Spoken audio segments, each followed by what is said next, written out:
House party. The old house you lived in wasn't yours by choice. Your ancestors built this house and designed the blueprint, but after generations of repairs, renovations, and reinvention, it felt like the one place you could truly make your own. You choose to celebrate and decide to throw a house party.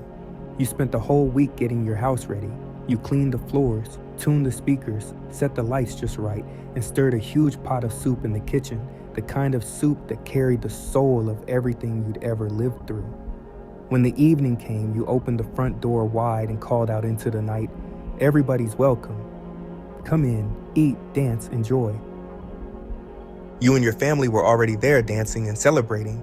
Soon, people heard you from blocks away.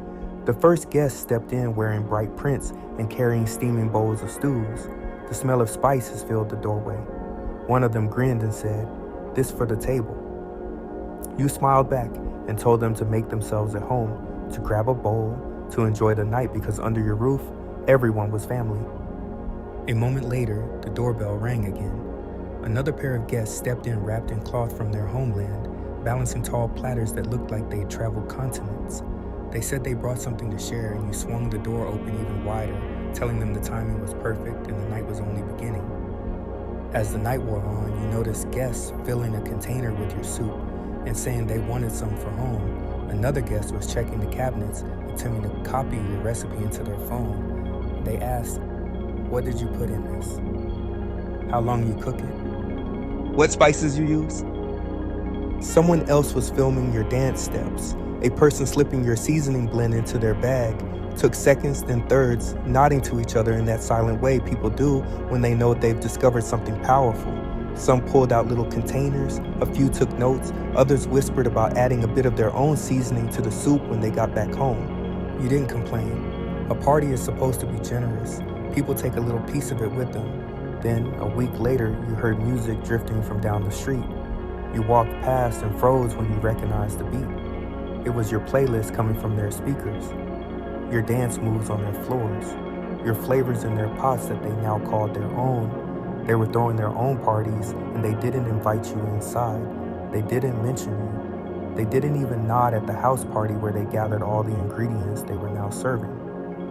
You brush it off and say people need their time to celebrate themselves, and you were cool about it despite having opened your party to everyone. At the next party you host, the guests arrive empty-handed. That's cool, because you have enough to share and never asked. This time, though, they demanded their own sessions inside the house. The neighbors who brought stools set up a corner with their flags and colors, announcing that their gathering was the real vibe, that you actually copied their energy and dance moves. They said the soup was not as good as the stew, and that you got the soup from the stew. They said they created the playlist instead. The others' neighbors formed a circle of their own, calling their zone the authentic experience. They said all you and your family's dance moves came from their dance moves, which they said were far older. In fact, they said the blueprint your grandparents built the house with was taken from them, and that they were lost from their homeland.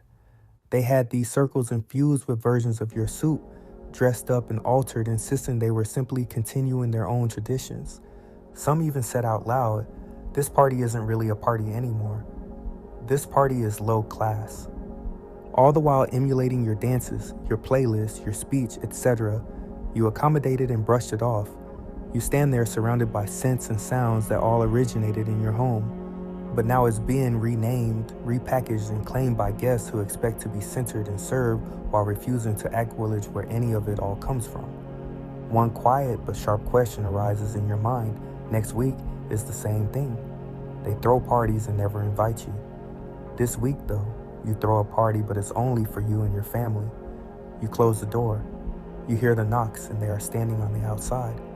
One of your family members named Dewey, who loves their company, opens the door, but you stand in the way. They are demanding to be let in because they contributed to your party. That question pops up in your mind again. If this was all from them, why does every one of their parties depend on what they took from your party? You say, if you threw a party and I bring some nachos, is it now my party? Does my contribution to your party makes it my party? Does it mean I helped plan that party? Does that mean that it's now our party? I was cool for so long, treating things as our party while you all began to claim areas of my house as your own. Even now, I never kicked anyone out. We told you all to chill, that this is really our party. Dewey steps in and says, why are you not letting them in? It's all a shared party. We all party goers. What would you do? Listen to Dewey and let them back into the party? Or close the door and let them go finish having their own parties?